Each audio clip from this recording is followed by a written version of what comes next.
Bien, Jenny Saville es una actriz, que digo una actriz, una pintora inglesa que es discípula, seguidora de un pintor que creo que acaba de morir hace poco, que se llama Lucian Freud, nieto de Freud, cuyo hermano Clement Freud prestó su casa en Praia da Luz a los hermanos John y Tony Podesta, exactamente el día en que la niña Madeleine McCann desapareció. Entonces, como ya sabemos que John y Tony Podesta les gusta el spirit cooking y les gustan las pizzas y les gustan las niñas y están implicados en redes de pederastia, y sabemos que Madeleine McCann desapareció en esa misma ciudad, bien, pues esta es la familia que son amigos de Jenny Saville. Y hay que saber que todas estas gentes poderosísimas, riquísimas, coleccionan este tipo de arte. Entonces aquí tenemos una cara de un joven, parece un niño o niña, no sé, que ha sido pues abofeteado, o sea, torturado, abofeteado, le han pegado una paliza.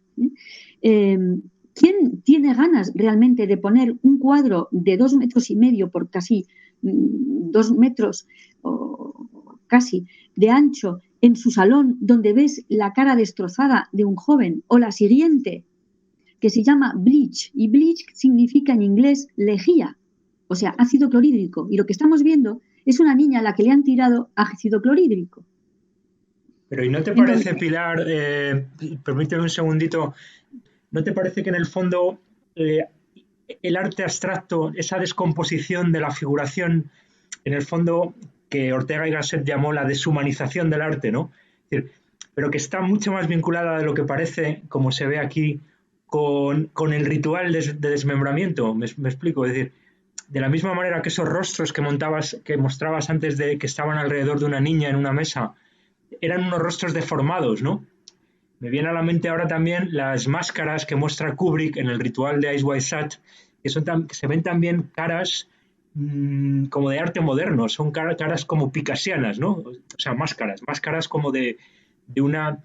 ¿No te parece que en el fondo hay una complicidad y se puede... No se puede, digamos, decir, porque en el arte no se puede afirmar, pero hay una cierta complicidad entre esa como desestructuración del arte, desestructuración del cuerpo y el ritual, que en el fondo es el ritual de desmembramiento. Es decir, el arte moderno es el sacrificio del arte, es el desmembramiento del arte, ¿se entiende?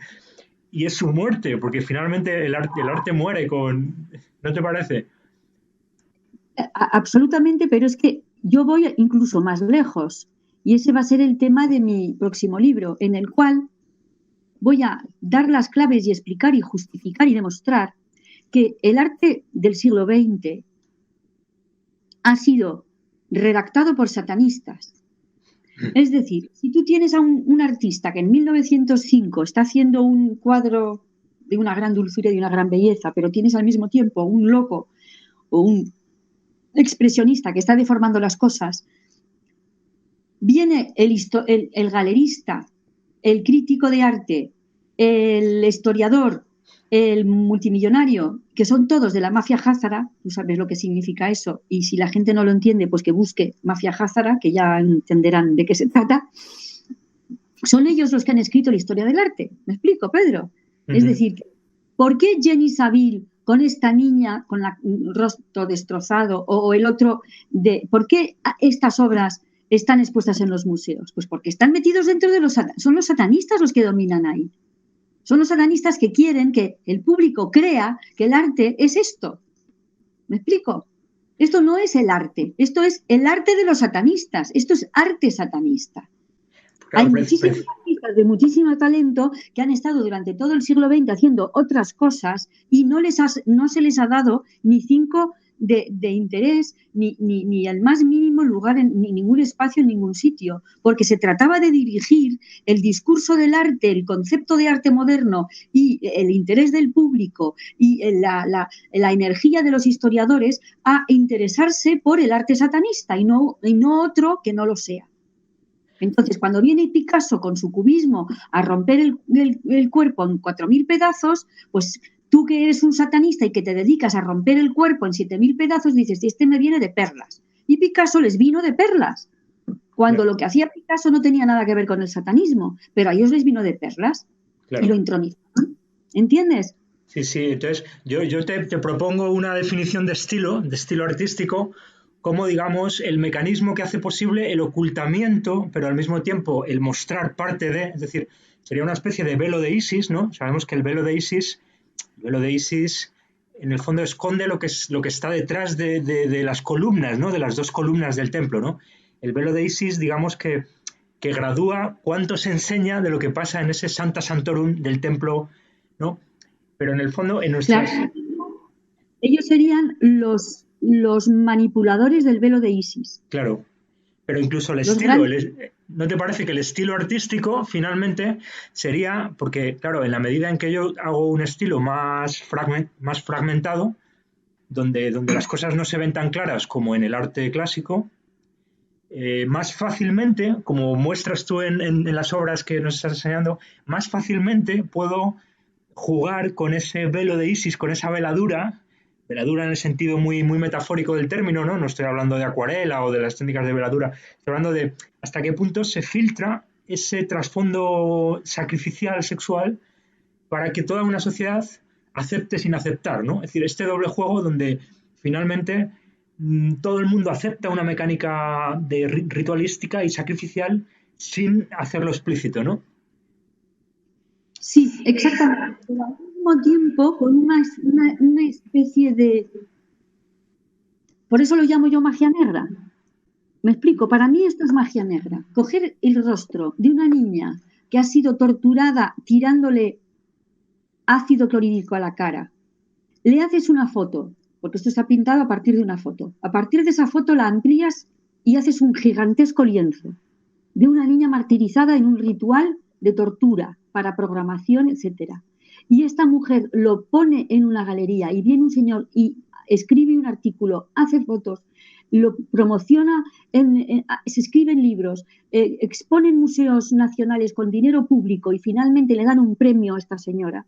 ¿Tú te imaginas lo que todo eso significa?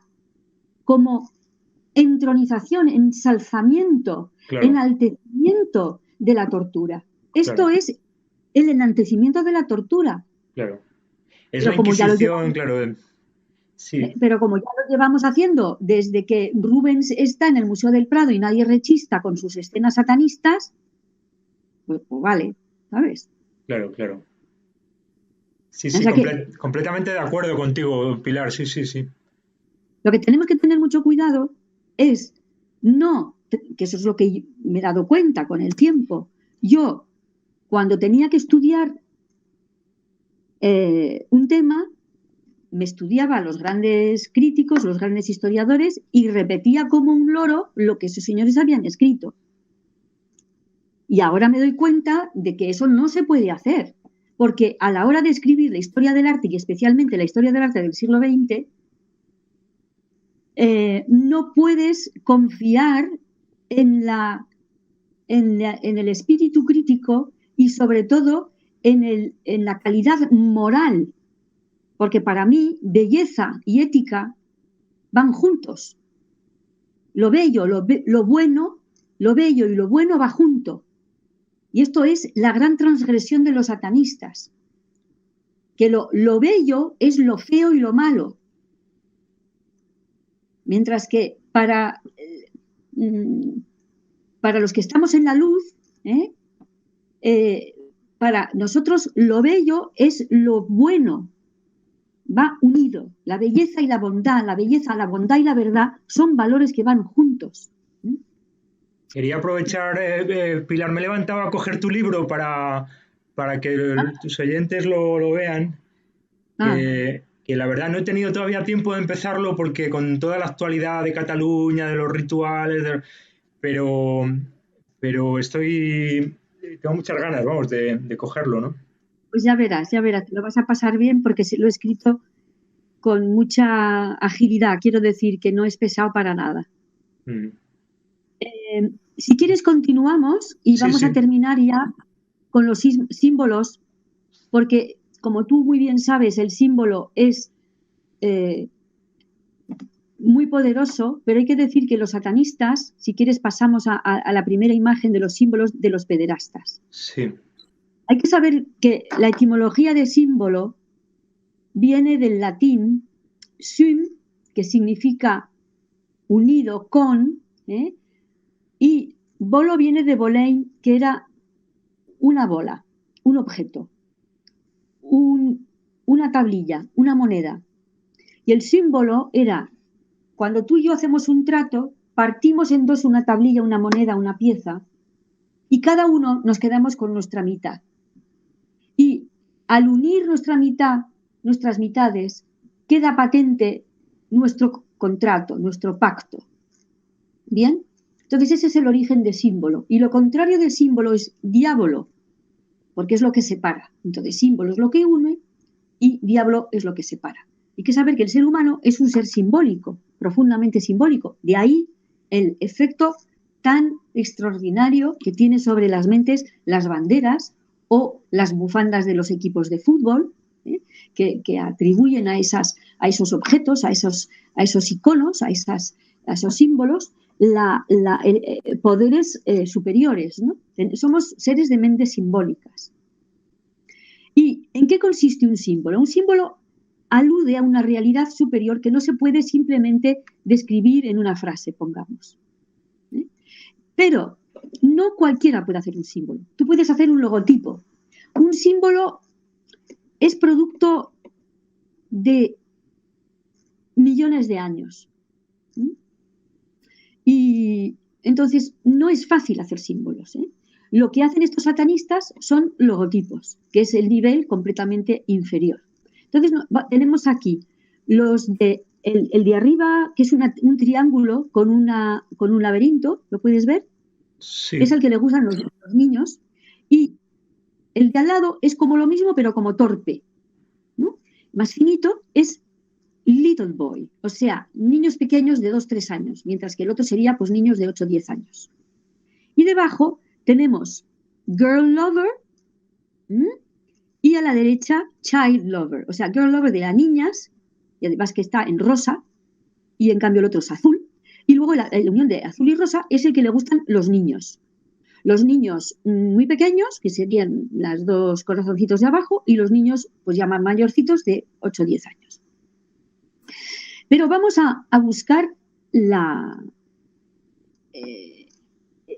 interpretación de este símbolo. ¿Qué nos está diciendo? Tenemos un triángulo que es una pirámide. Ya sabemos que la pirámide es el símbolo de la masonería en general, de los Illuminarios de Baviera, los oscuratis estos en particular, pero la pirámide, vamos a seguir, porque es muy interesante. Pirámide, cuando tú buscas la etimología de pirámide, pues resulta que no existe información. Por lo menos yo no sé sánscrito. A lo mejor si supiera sánscrito, si supiera sumerio, podría entender el origen de pirámide. La palabra pirámide aparece como tal. Pirámide, que es pirámide en griego. O sea que no existe otra información. No sé cómo se dirá, como digo, en sánscrito o en sumerio. Entonces, hemos visto que tenemos una pirámide, ya sabemos lo que significa, es decir, una sociedad jerarquizada, con abajo el pueblo y arriba unos pocos, y arriba de unos pocos prácticamente solo uno que controla el resto. Y dentro hay un laberinto. Entonces, ¿de dónde viene el laberinto? El laberinto viene de labris. ¿Y qué es labris? Es el hacha sacrificial que tiene dos filos. No sé si la ves ahí. Eso es una labris. Sí. Entonces, el laberinto es en realidad el lugar donde se comete el sacrificio con el hacha doble llamada labris. Entonces, ¿qué estamos viendo? Estamos viendo un triángulo, es decir, una pirámide que nos relaciona con la masonería y que dice que en el interior de esta pirámide hay un laberinto donde se va a ejecutar un sacrificio ritual con un hacha. Fijaros qué barbaridad de mensajito. Entonces, hay que saber, pasamos a la siguiente, que el Minotauro. ¿Quién era el Minotauro? Era un monstruo, mitad hombre, mitad toro, que se alimentaba con jóvenes atenienses. Y para tenerlo tranquilo había que alimentarlo con jóvenes. Y todos los años Atenas tenía que mandar decenas de niños para alimentar al monstruo del Minotauro, hasta que vino Teseo, entró, gracias a su amada Ariadna, que le dio un ovillo de hilo, él entró en el laberinto, mató al Minotauro y salió gracias al hilo del laberinto. Un hilo rojo, ¿no? Para más señas. El hilo rojo, claro. Entonces, pasamos. A ver, explica tú lo del hilo rojo, por favor. No, vamos, un hilillo rojo, pues ya sabemos de qué puede ser, ¿no? Si sigues el hilillo rojo, pues llegas al lugar del sacrificio, evidentemente, que chorrea, ¿no? Es un hilillo rojo, ¿no? De- Vale, pues voy a seguir entonces. Entonces, si pasas a la imagen siguiente, es una cerámica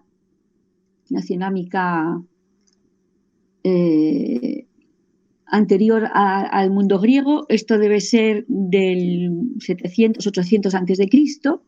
¿Y qué tenemos? La cabeza de un toro, ¿eh? Y entre sus cuernos una labris. En el borde de la cerámica una labris, unas labris, unas hachas dobles, y también a ambos lados debajo de las asas. Esto tiene todo el aspecto de haber sido una cerámica ritual para sacrificios rituales con sangre, tal vez para recoger la sangre o los fragmentos o lo que sea. Jamás encontraréis este comentario que os acabo de hacer en ningún libro de historia, porque todo esto hay que dejarlo como que en el pasado se hacían alusiones a los rituales de sangre, pero nunca nada se cometía, ¿no? Porque no puede ser, no se puede aguantar. Yo creo, Pilar, que has sacado un tema interesantísimo, ¿no? Que entronca con todo lo que estamos diciendo, que es hasta qué punto decías que no, que los símbolos no es tan fácil hacerlos, ¿no? Hay una tradición simbólica, ¿no? Y yo creo que justamente la labris nos está hablando de los cuernos, del animal sacrificial, evidentemente, y también sabemos que la luna es muy importante en todos estos rituales y las, digamos, conjunciones astrales de la luna con otros astros, con los eclipses también, que acaban teniendo también forma como de cuerno, ¿no? Como si fueran cuernos, ¿no? Las lunas crecientes, las lunas menguantes. Entonces, esto es para mí muy interesante porque acaba siendo el símbolo, lo que de alguna manera vincula los distintos niveles, los distintos planos de la realidad, por así llamarlo, ese orden astral, ese orden de los astros y de las conjunciones astrales, el orden de lo animal, el orden de lo humano, el orden de etcétera, ¿no? Y al mismo tiempo, de alguna manera, precisamente la luna, como no nos habla explícitamente del sacrificio, porque no es más que una luna, no es más que una media luna, el profano deja de comprender lo que significa la luna, no en general, sino en función, depende de qué contexto, ¿no? Hay determinadas lunas, las lunas, especialmente las últimas lunas menguantes antes de la luna nueva, son muy importantes porque son, por ejemplo, el sacrificio de Diana de Gales, ¿no? Que es una diosa luna, que es una Diana, ¿no? Diana luna, ¿no? Entonces, al final acaba ocurriendo lo que tú decías, ¿no? Que los símbolos nos hablan de, pero porque se parece a la labris, que evidentemente la labris, la doble hacha, es un arma sacrificial, y porque se parece al animal, pero que el animal en última instancia también remite a un sacrificio, ¿no? Entonces, es interesante cómo todos esos niveles nos acaban hablando también de ese encubrimiento, de ese ocultamiento del sacrificio, ¿no? En realidad, como muy bien has dicho tú antes, es una especie de juego de te enseño pero no te enseño. Claro. El símbolo te enseña pero te oculta. Claro. Te enseña una cosa, pero al mismo tiempo, si no eres capaz de leer a través de ello y de profundizar, te quedas en la superficie. Entonces es a la vez una puerta de entrada y al mismo tiempo una puerta cerrada si tú no estás entrenado en la lectura de los símbolos. Claro. Y además la labris es gemelar porque tiene los dos lados iguales. Entonces volvemos al tema de los gemelos, a la luna y el sol, Diana y Apolo, Castor y Pólux. Bueno, ya sabemos todo lo de los gemelos de toda la vida. Que es también el tema del incesto, ¿no? A ver, como no entiendo la relación entre el incesto y los gemelos. Eso sí que no lo he entendido. Sí, porque hay como, digamos, dos tipos de gemelos, ¿no? Tendríamos los gemelos del mismo sexo, donde, digamos, es el caso límite de la rivalidad gemelar, ¿no? De Hércules e Ificles, ¿no? De Rómulo y Remo, de Isaac e Ismael, que no olvidemos que Isaac no es sacrificado porque es sacrificado Ismael, ¿no? Aunque no nos lo cuenten en determinadas versiones. Es decir, que en el fondo nos dicen que es un animal, pero esa sustitución sacrificial, esa sustitución de los gemelos, es lo que tú decías en el fondo, que en los Illuminati están los niños que se programan a través del gemelamiento de este twinning y están los niños no Illuminati que son sacrificados en una mecánica de rivalidad gemelar, ¿no? Y ese sería Sí, el gemelar. Sí, sí. no, Sí, no, Pilar. que estaba acordando de que cuando los supervivientes de esta programación base al trauma cuentan,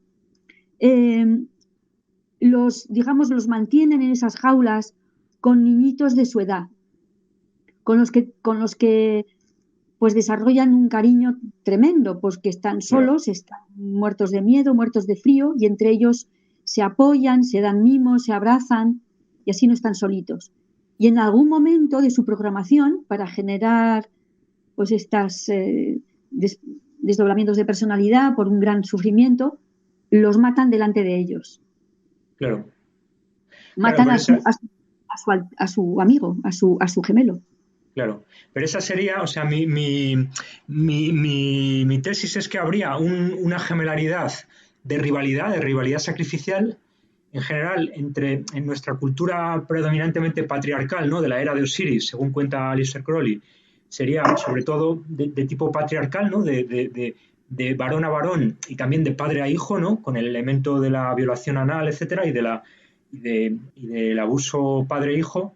Pero luego habría otro gemelamiento, que es el que tú has citado en Apolo-Diana, o Diana-Diano, ¿no? Algunos historiadores hablan de un Diano, pero que en realidad lo encontramos en muchos mitos también. Hay como una duplicidad del dios y la diosa que nos están hablando también de una gemelaridad de tipo incestuoso, ¿no? Serían hermanos que, de la misma manera que en la rivalidad gemelar, digamos, hombre-hombre, se les ha llevado a esa lógica psicópata y psicopatocrática de asesinar a tu propio hermano, que evidentemente es parte de ti y por lo tanto es quien mejor genera la disociación mental, es tu gemelo porque te has criado con él, te has hecho con él en el feto, ¿no? Pero luego lo mismo sería con el incesto, es decir, cómo hipersexualizas de la manera más extrema, más límite, con un gemelo del otro sexo incestuoso, donde hay, me explico, ¿no? El hermano y la hermana que desde el feto ya han estado juntos y que se los hace tener sexo, como en estas logias, para hipersexualizarlos, ¿no? De la manera más pervertida, ¿no? Más psicópata, ¿no? Pues sí, entonces vamos a volver a la... ¿Cómo era esto aquí? Bien, entonces pasamos a la siguiente imagen. Sí. Que tenemos a Picasso, que durante todos los años 1930, 1937, hasta Guernica, digamos, él se autorretrata como Minotauro. En cierto modo, como un ser diabólico y en una relación sadomasoquista con sus mujeres. En este momento son dos. Bueno, no tiene una mujer que es la esposa, la madre de sus hijos, su hijo, que solo tuvo uno. Después, bueno, con Olga. Después tiene a María Teresa Walter y ahora aquí está como torciéndole el cuello a un caballo que representa a Dora Maar. Y bueno, no he profundizado mucho en el tema del Minotauro, el laberinto y todo esto en el caso de Picasso, pero bueno, como estaba hablando del Minotauro y es famoso, pues lo quería poner. Pasamos al siguiente,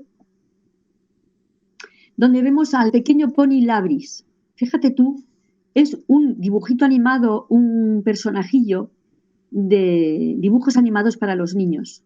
Y aquí vemos una programación mental gravísima, porque fijaros todo lo que se une. Primero, Pegaso, que es el caballo alado, es un ser mítico que nace de la sangre derramada al matar Perseo a la gorgona Medusa. Es decir, un ser alado que nace de la sangre. de una figura degollada. Ya estamos relacionando un ser alado blanco con la sangre de un asesinado. Encima tiene la melena y la cola con la bandera gay, y encima en el costado tiene la marca del hacha sacrificial del laberinto, donde se sacrifican a los niños, en fin. Seguimos en la siguiente imagen. Sí. El laberinto es un elemento importantísimo en el jardín, sobre todo en el jardín masón, que representa el laberinto de pasiones. Tenemos en Madrid, si algún día vienes yo te lo enseño, tenemos un jardín masónico, está dividido en 3 niveles: el plano físico, el plano de la razón y el plano del espíritu. Y el laberinto está situado en el plano físico, porque precisamente las pasiones es lo que nos sume en el laberinto. Y desde el nivel de la razón, en el jardín de Madrid, en el jardín masón, puedes contemplar el laberinto, porque la razón te permite sobreponerte a las pasiones que están en el nivel físico. No puedo decir que estos jardines hayan sido utilizados para actos sacrificiales, hasta ahí no iré. Entonces, bueno, para terminar sobre los símbolos estos de los pederastas, que se lo ponen en los logotipos de los restaurantes, se lo cuelgan de un colgante o de un anillo para reconocerse entre ellos, ¿no? Entonces, estos símbolos podrían decir: el niño será descuartizado con un hacha sacrificial en un lugar de difícil acceso e imposible salida, es decir, un laberinto, y será devorado para alimentar al monstruo que tiene atemorizada a la ciudadanía. Este sacrificio está organizado por los masones Illuminatis. Eso sería, digamos, la hipótesis que yo planteo. En cuanto pasamos a la siguiente, ahora vamos a ver las 2 de abajo, una que es la del corazón. Entonces, lo que puede parecer una monada, que es un corazoncito pequeño dentro de un corazón más grande, en color rosa, si le damos la vuelta, en realidad lo que podemos ver es el trasero de un adulto que está sodomizando al trasero de un niño. Y este es el símbolo de los helados Frigo. Agárrate. Que todos los niños la metean, porque eso también está hecho a posta.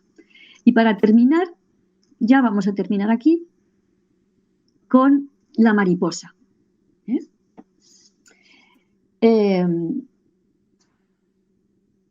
La mariposa es evidentemente el símbolo de la metamorfosis en nuestro mundo, en el mundo en el que vivimos, en esta dimensión. Que yo sepa, es el único animal que pasa de ser un gusano que se arrastra por el suelo a ser un ser alado maravilloso que dura 3 días, ¿no? Pero una cosa maravillosa.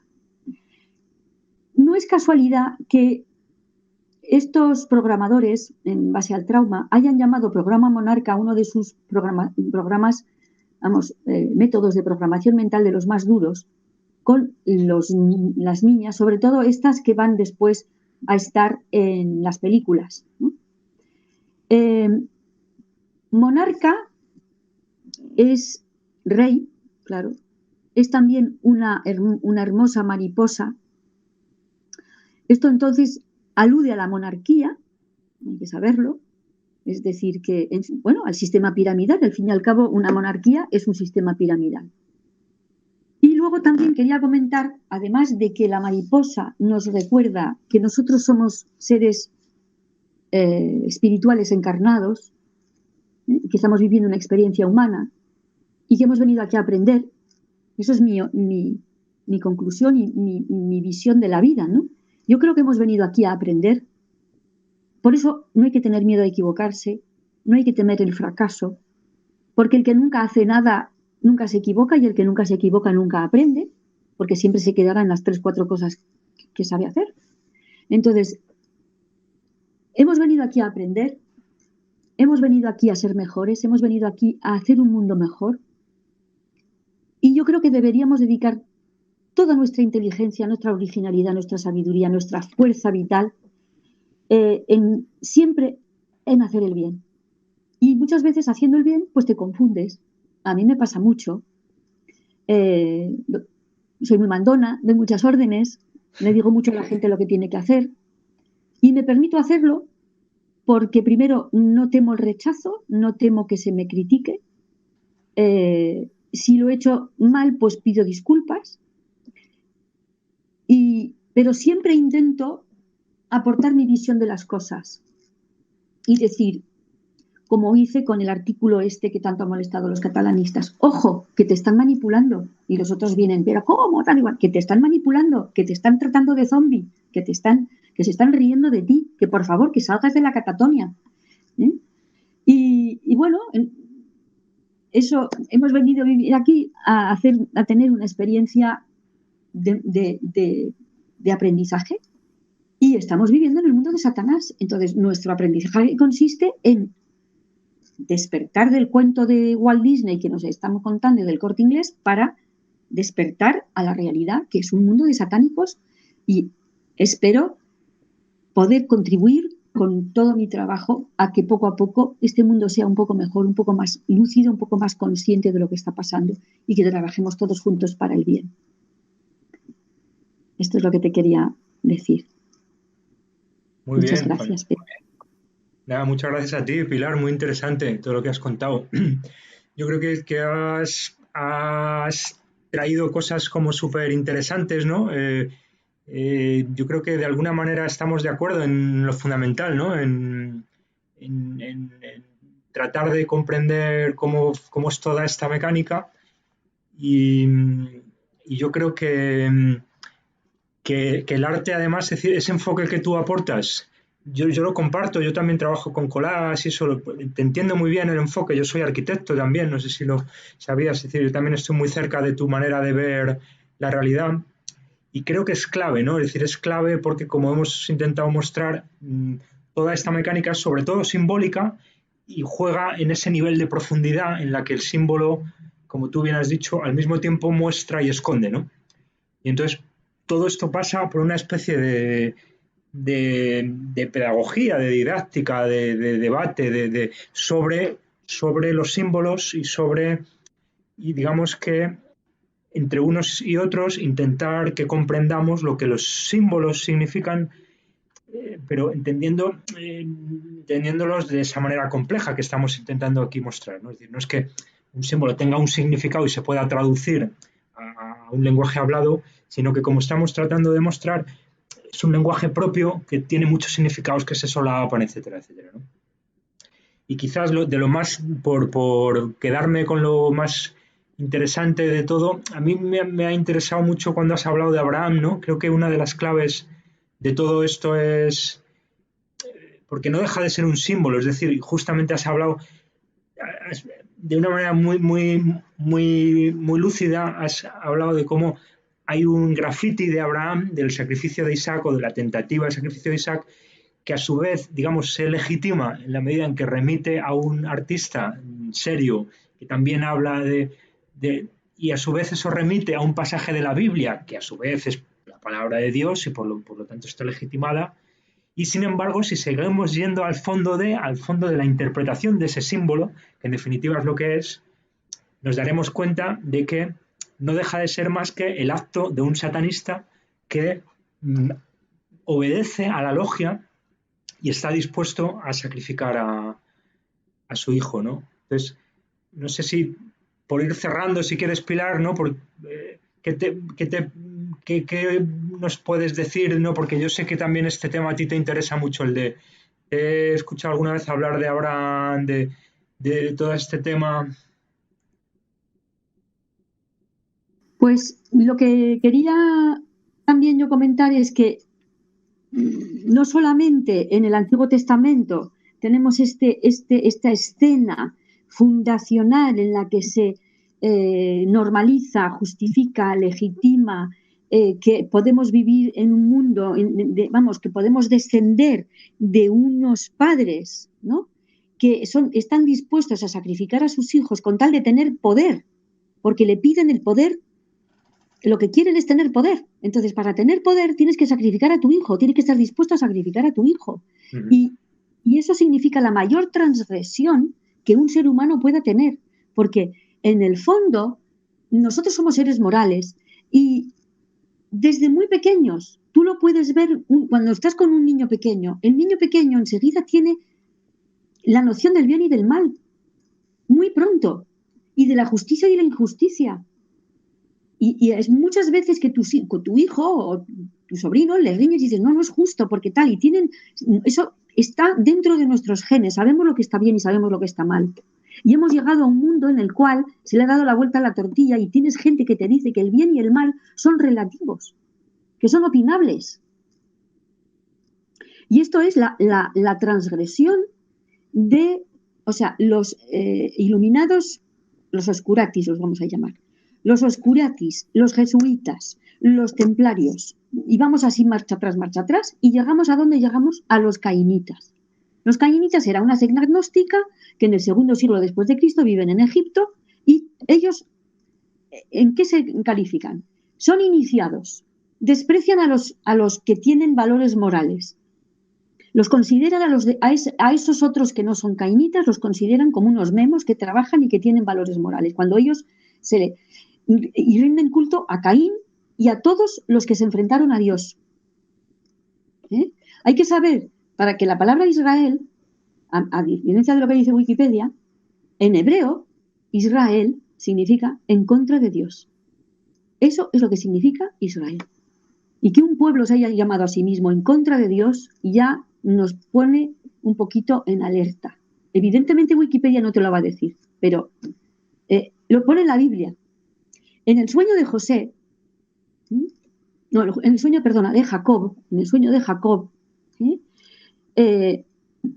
al final del sueño, de la historia, le dice, Dios le pregunta, ¿y tú cómo te llamas? Le dice, me llamo Jacob. Y dice, en el texto, lo puedes leer en español, en cualquier Biblia, y dice, pues a partir de ahora te llamarás Israel, porque has luchado contra Dios. Ahí juegan una palabra, juegan con la palabra con. Dice, has luchado con Dios. Luchar con Dios no se sabe muy bien si estás luchando con Él, de su lado, o en contra de Él. Pero Israel significa, es cómo llama a Dios a Jacob por haber luchado contra su ángel, contra su emisario. Entonces, ¿qué otra cosa tenían estos cainitas, además de rendir culto? Rendir culto a todo lo que se habían opuesto a Dios, eran confesos sodomitas. Confesos sodomitas. Y además, a ver, eran iniciados. Y para ellos, la filosofía era a mayor transgresión, mayor libertad. No sé si te suena eso de algo. Es exactamente la filosofía contemporánea. Sí, es Aleister Crowley, ¿no? Es haz lo que quieras, ¿no? Aleister Crowley, pero también Pedro Almodóvar. Sí, es toda la cultura es... Y todos estos de la libertad, la identidad de género, sí, y todos estos pues ¿por qué Halloween es divertido? Porque es transgredir las normas del bien. A mayor transgresión, mayor libertad.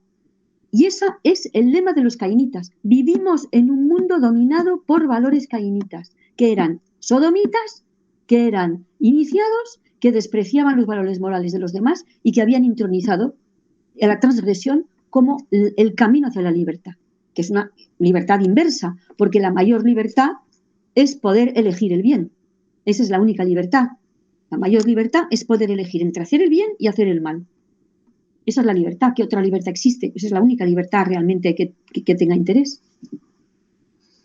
Y además es curioso, ¿no? Si seguimos con el tema de los gemelos, que Caín es el hermano de Abel, ¿no? Caín es el malo que asesina a Abel, y lo mismo pasaría si no estuviera encubierto por 40 capas de manipulación con Jacob y Esaú, ¿no? O sea, si encontramos tantos gemelos en la Biblia, también es porque en el fondo esos cainitas, que es lo que son hoy los Illuminatis, están, digamos, poniéndose del lado del hermano gemelo que sacrifica a su hermano menor o a su hermano más débil. Y, y entonces volvemos a lo mismo, ¿no? Que todo eso ya está en los textos reconocidos, en los textos oficiales, en los textos divinos, pero ha habido una gran manipulación para que la gente no lo vea, que no entienda que en el fondo no ha cambiado tanto, ¿no? Que esas técnicas de gemelamiento, ¿no? De sacrificio del gemelo, es lo que es Caín y Abel, y es lo que es Jacob y Esaú, y es lo que es Isaac y Ismael, y a su vez con el padre que está con el falo del padre, porque es una falocracia, está llevando al Jacob, al Caín y al Horus y al Rómulo, es decir, a todos los que vencen, a obligarles, porque son víctimas, a que se conviertan en verdugos y sacrifican al hermano, ¿no? O sea, que acaba siendo un triángulo en el que el falo del padre, el falo abusador, es una falocracia, abusa del hijo que se quiere psicopatizar, para que para escapar de ese abuso, para escapar de ser víctima, sea verdugo, ¿no? Del otro, ¿no? Y esa es la mecánica del poder religión, básicamente, ¿no? Ese es el centro de toda la mecánica psicopatocrática, ¿no? Ahora, ¿sabes quién es el primer arquitecto? Harim, ¿no? Caín. Caín, sí. Caín es el primer arquitecto. Claro, el uno es más agrícola y el otro es más ganadero y más, No, pero es y que está más en la urbano, Biblia. ¿no? Es el que hizo la primera ciudad, por lo visto la hizo Caín. O sea, el primer arquitecto, el primer constructor. Pues en cierto modo, y por eso ya a mí me gusta vivir en un pueblo, entendiendo arquitectura por arquitectura urbanista, porque otra cosa es hacerte una casa de adobe en el pueblo, ¿no? Eso no es arquitectura, eso es protegerte y hacerte tu cuevita, ¿no? Tu casita, tu espacio, tu, tu hogar. ¿Eh? Cuando yo veo las torres estas que hay en Madrid que miden 250 metros de altura y que tienen no sé si 50 pisos, bueno, no sé qué cosas más. Digo, pero si esto era un campo de patatas, cuando tú lo ves en el suelo, es un campo de patatas, de verdad, pequeño. Y de repente sobre este campo de patatas están viviendo 50 pisos, en cada piso hay, vamos, en cada planta hay no sé cuántos espacios y eso es diabólico, eso es satánico. O sea, Te, no cuen- es ni te- medio normal. El concepto de rascacielos en un campo de patatas a mí es que me espeluzna. te No sé cuento un tú, secreto, Pilar, ¿eh? que si quieres te cuento un secreto. Digo que yo, como arquitecto, he participado en el diseño de una de esas 4 torres. Lo que era la torre Repsol, que luego pasó a ser de Caja Madrid, que es la que está más cerca del centro de Madrid, es del arquitecto Norman Foster. Es un arquitecto muy conocido. Y Y yo, hombre, como ya, arquitecto, he trabajado también en arquitectura antes de dedicarme a estas cosas que hago ahora. Y he trabajado en ese proyecto, o sea que lo conozco muy bien.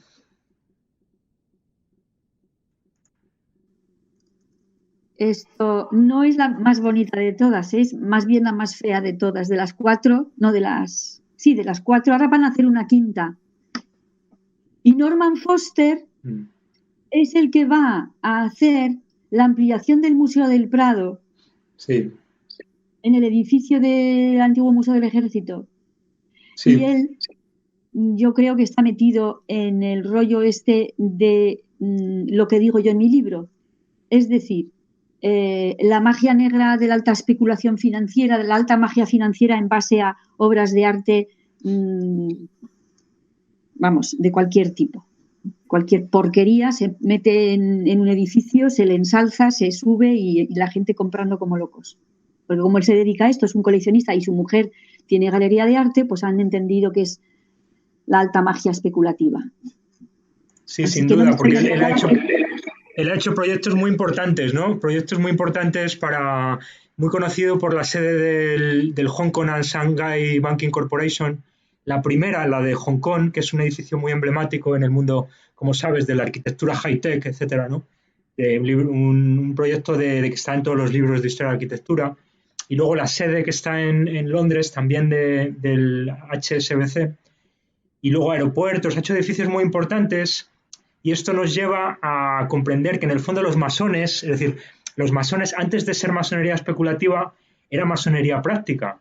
Y si era así, era porque en todos los edificios importantes había que hacer una cara B, había que hacer una cripta, había que hacer una zona a la que no se conocía, que no conocían los profanos, donde se hacía el ritual satánico, ¿no? Y entonces el masón es precisamente el que sabe eso y se lo calla, ¿no? Por lo tanto, los grandes arquitectos son sí o sí cómplices de este sistema, ¿no? Y por eso los masones son los constructores, ¿no? Es que es evidente, ¿no? Ahí está. Podríamos decir que la masonería, que la arquitectura es en realidad satanismo arquitectónico. Sí. ¿Entiendes? La arquitectura no es arquitectura como un arte más, es satanismo arquitectónico, es como el satanismo, porque la arquitectura es el lenguaje del poder. La arquitectura no es hacerte una casa en un pueblo, la arquitectura es el lenguaje del poder. ¿Cómo se expresa el poder? Te hago una catedral, la muralla china, el templo de no sé cuantitos, el palacio de no sé cuántos, la fortaleza de no sé qué, la pirámide. O sea, siempre la arquitectura es el lenguaje del poder, es como más se expresa. ¿Qué visitamos? ¿Cómo se expresa el poder en Washington? La Casa Blanca. ¿Cómo se expresa la Torre Eiffel, que es famosa? El templo del Partenón, las pirámides de Keops, siempre el Coliseo, siempre el poder se expresa a través de la arquitectura. Pero esto sería como otra charla, ¿no? Podríamos hacer una charla especializada en hablar de cómo la arquitectura es el lenguaje del poder. Si quieres, lo podemos trabajar. Sí, en otra ocasión podemos hablar más de arquitectura, ¿no? Que en el fondo es la misma lógica, ¿no? Que hay unos símbolos que muestran y ocultan, ¿no? Hay una parte que se enseña y otra que se oculta, ¿no? Pero, pues nada, si quieres, Pilar, lo podemos ir cerrando aquí. No sé si quieres aportar algo más o... Perdón, yo ya había terminado, quiero decir, esto ha sido una especie de pequeño, una coda que le hemos dado ahí. Vale. Bueno, pues ha sido un placer, cuantísimas horas, madre mía. Nada, ¿Cuánto llevamos? Igualmente. Solamente 3 horas y media. Bueno, ¿qué les decimos, Pilar, a la gente que nos escucha, sobre todo de cara a este Halloween, que vamos a intentar publicarlo antes, ¿no? De Halloween para... ¿Qué hay que decirle a la gente? Mañana. ¿Qué consejo le podemos dar, ¿no? Pues lo primero de todo, que no colaboren a Halloween, que no se celebre esta fiesta. Que esta fiesta tiene que estar dedicada, en mi opinión, a pensar y en casi podría yo decir hasta rezar por el alma de estos satanistas y rogar porque esto ya se termine de una vez, porque es que ya no se puede aguantar más. Que como lo dice Roland Bernard, es que está fundado en esto, o sea, está fundado el poder, el sistema político, el sistema económico, está fundado en matar, violar, descuartizar y beberse la sangre de los niños, por favor, que esto ya no más, o sea, por favor, ya, listo, ya. Terminemos ya. Y desde luego no quedemos con los amigos para Halloween. Queda el 30 o queda el 2, pero no vamos a celebrar una fiesta satanista. Es que me niego, vamos. Yo no, por supuesto, estoy aterrada que mi propia familia me está diciendo, no, es que vamos a hacer una fiesta para... Digo yo, vamos, yo me meto en la cama o... No, yo lo que voy a hacer es, me voy a dedicar el 31, el día de Halloween, a hacer todo lo posible. Voy a estar en el programa de Nostra TV en directo hasta que aguante, hasta que mi cuerpo aguante, y luego ya iremos poniendo tus vídeos sobre testimonios satánicos, a ver si no nos corta, porque claro, bueno, yo lo que quiero es aportar un poquito de luz a este horror. Ajá. Pues nada, nos declaramos anti-Halloween, nos declaramos anti-satanismo encubierto, ¿no?, del sistema, y desde aquí mandamos un abrazo y un sentimiento de cercanía y de comprensión, sobre todo a las víctimas, ¿no? Yo creo que hay que dedicarle este programa a las víctimas y a no ser verdugos cómplices, ¿no? A no ser pasivos que en el fondo es la complicidad con el verdugo, ¿no? Bueno, pues nada, si quieres lo dejamos aquí, Pilar. Un abrazo, muchas gracias y seguimos en contacto. Te veremos en Nostra TV y en otros programas. Que chao.